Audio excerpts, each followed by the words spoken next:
My name is Patricia Hopkins, and on this cool September morning, I would like to introduce Living in the Offbeat. Now, this is the first of three in my In the Offbeat series.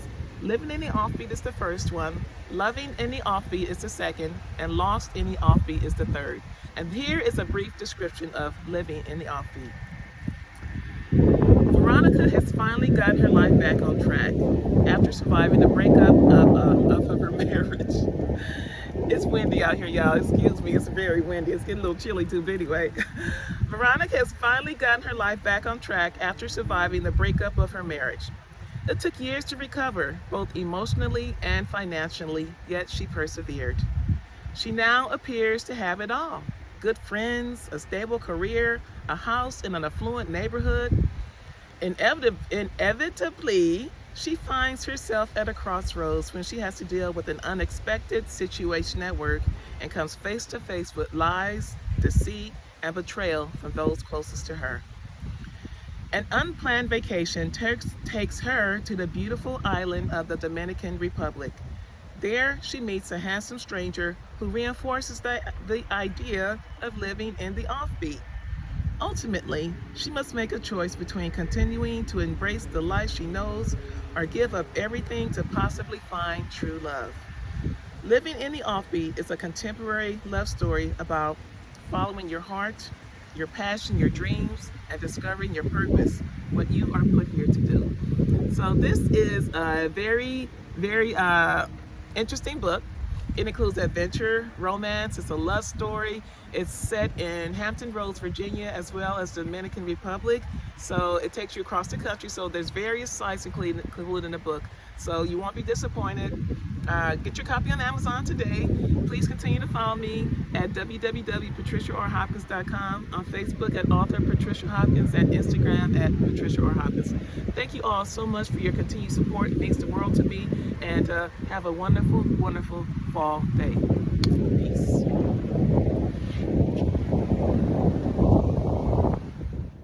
Living in the Offbeat, Chapter 19. It was early evening, twilight, by the time she finally arrived in Oklahoma City. She checked into a local hotel. She was tired, yet restless, and couldn't sit still. The anticipation of seeing her mother was overwhelming. The house was only a 15-minute drive into town. Ronnie thought, why wait until tomorrow?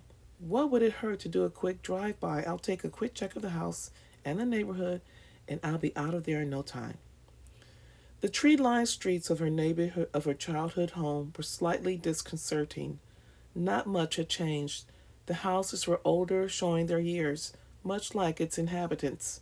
Both required a few nips and tucks here and there to hold it all together. Ronnie almost drove right past her mother's house. She didn't recognize it because the last time she was home was over 18 years ago. The house had since been painted a pale shade of gray with the door a deep shade of crimson red to accent the gray siding. The garden filled with brightly colored flowers made the house stand out from the rest, giving a great curb appeal.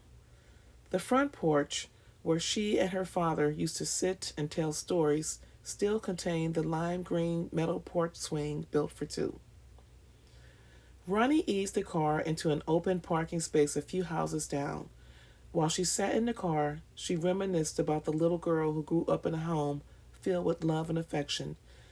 The family of three was happy and needed nothing more than love to keep them that way. The front door opened. Ronnie watched an older woman step outside holding a beverage in one hand. The lady was thin.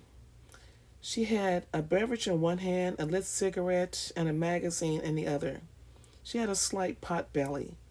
A scarf that had seen much better days kept whatever she was hiding on her head out of public sight. She was dressed in a snap-up house dress and wore bright white sneakers on her feet. She sat on the rocker, placing her glass on the side table. Ronnie gasped when she realized the woman was her mother. The neighbor across the street yelled out, "Hey, Diana, you got any sugar I can borrow? I'm baking a pound cake for church tomorrow. I thought I had enough, but my grandkids, they must use the last making Kool-Aid." Yeah, come on over. I'll put you some in a baggie, Diana called out. I got some food on the stove, so I'll send little James over for it. Thank you. That's fine. Hey, put me a slice on the side after you cut it. Your pound cake is delicious. It's delicious with my morning coffee. Girl, you know I always save you a piece. My grandson will be right over for the sugar. See you tomorrow. Okay, see you tomorrow, Diana replied. As part of the neighborhood watch group, Diana was always on the lookout for strangers in the neighborhood, people who didn't belong. She studied the person sitting motionless in the unfamiliar car with the out of state tags parked on the street. She dropped her cigarette into the flowers, continuing to look. Ronnie remained in her car, unable to move. Their eyes locked, and for a split second, Ronnie felt like pulling off and never looking back. Her mother carefully descended the uneven concrete stairs and stood on the crumbling sidewalk. She yelled out towards the parked car. Who was that in that car? Oh no, I didn't mean for her to see me. Ronnie opened the car door slowly and stepped out. This is not how she pictured her reunion. She kicked herself for stopping and catching her mother off guard. Hey, Mama, it's me, Ronnie. Veronica? Is that my daughter? It is you. Well, don't just stand there. Come on over here and give your mother a hug.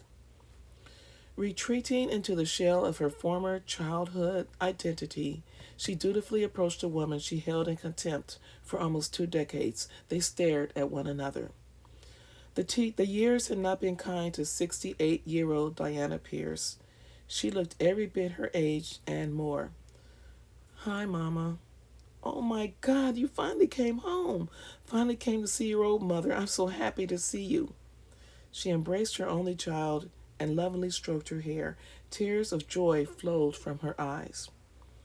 Mama, how you been? You look good. Ronnie was taken aback when she realized her mother was actually crying. Oh, just trying to make it. You got a minute to come inside? Diana couldn't believe it was true. Her baby had finally come home. Yeah, Mom, I got some time. Ooh, Veronica, you look great. All grown up and pretty. And look at that beautiful figure. You sure enough cut your mama's jeans. Ronnie followed her mother into the small living room. She looked around the room that time had all but forgotten.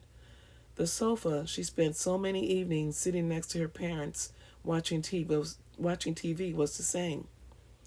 Old pictures of family members sat in the same place, on the same shelves, and an old console stereo system sat against the wall topped with a Bose surround sound system, the kind they advertised on the back of Parade magazine. You want a cup of coffee? You do drink coffee, don't you? I got something stronger if you want it. She pulled out an old dusty bottle of brandy from the bottom shelf of the stereo cabinet and wiped the bottle clean with her house dress. No, Mama, I'm fine. Sit down, relax. It's just me. Ronnie patted the seat next to her on the old couch. You're right. You're right. Oh my gosh, I'm treating my own daughter like company.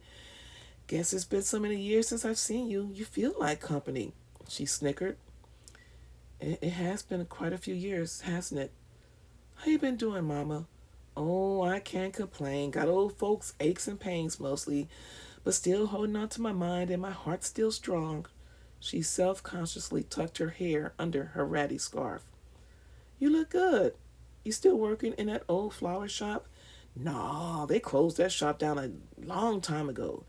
Gave me a little nice pension, though. With that and the money left over from your daddy's life insurance, I've managed to get by. I also got a little bit from Social Security coming in, too. That's good, real good. So how have you been? Tell me about yourself. What brings you out this way? Fill me in on what I've missed. You married? Got any children? Last I heard, you were living in Virginia somewhere. Actually, actually, I'm between jobs right now. No husband. We were divorced a few years ago. And, I just went to his funeral last week before I got on the road. I'm on my way to California now, and I just want to stop by for a quick visit. It's been way too many years since I've last seen you. You're right about that. Oh, baby, I'm so sorry to hear about your ex-husband. Never even got a chance to meet him. Damn shame. What was his name? And how long were y'all together? His name was Derek. Derek Jordan, and we were together about 12 years. That's too bad. And y'all never had any babies, huh? I remember you used to always talk about how many kids you were going to have. Used to line your baby dolls up and play mommy. Me and your daddy used to get a kick out of watching you play. I was just a kid then. I had the same dreams of all little girls. Ronnie wasn't yet prepared to share the news with her mother about finding her daughter. You know, I never meant for so many years to go by without us speaking. Your daddy would have never approved of us behaving like this. You're right, Mama. I'm sorry. I was angry with you for so long. I blamed you for ruining my life when it wasn't your fault. Oh, well, we all have our shortcomings. I don't hold it against you. You did what you had to do. Ronnie used every bit of constraint she could muster to hold her tongue. Either her mother didn't know what she was talking about, or she took no responsibility for her role in Ronnie giving up her child. It's getting late. How about I come back tomorrow morning? We can catch up then. Maybe go to brunch or something? She stood and headed towards the door. She needed fresh air. That sounds really nice. You can pick me up for church at 9:30. We'll go eat afterwards. Church? I haven't been to church in years. Not since I was married. Huh, maybe that's your problem. So be here at 9:30. It's still the same church. Pastor Grant will be happy to see you again. I'll be back first thing in the morning. Where you staying anyway? In a hotel around the corner. Well, when you come back tomorrow, bring your things. You're going to stay here with your family in your home. Yes, ma'am. See you in the morning. Bye, Mama. Bye, baby. See you tomorrow. And drive carefully. When Ronnie made the decision to visit her mother, she vowed to give her the benefit of the doubt. The hurt feelings, disappointment, and anger she held close to her heart for her mother slowly began to dissipate. Both women were stubborn and held on to grudges that should have been let go a long time ago. Nevertheless, Ronnie was her mother's daughter, and the apple didn't fall far from the tree. This reunion couldn't have been easy for her mother either, especially with her showing up out of the blue. From what she remembered about her mother, Diana Pierce, she would have gone all out when expecting company, got her hair and nails done, and be dressed to kill. Still, she was happy to finally reconnect with her mother, much like she intended to reconnect with Kiara. Ronnie realized how good it felt being back in Oklahoma City. She looked up in the big blue sky and smiled. When she lived there as a teenager, she hated it and couldn't wait to leave. Thought the people were country, backwards, and much too conservative for her taste. However, having lived on the East Coast for the past couple of decades, she welcomed the slower paced life and friendly people without the big city attitude. She developed an appreciation for the small town atmosphere and sense of community that larger cities sorely lacked.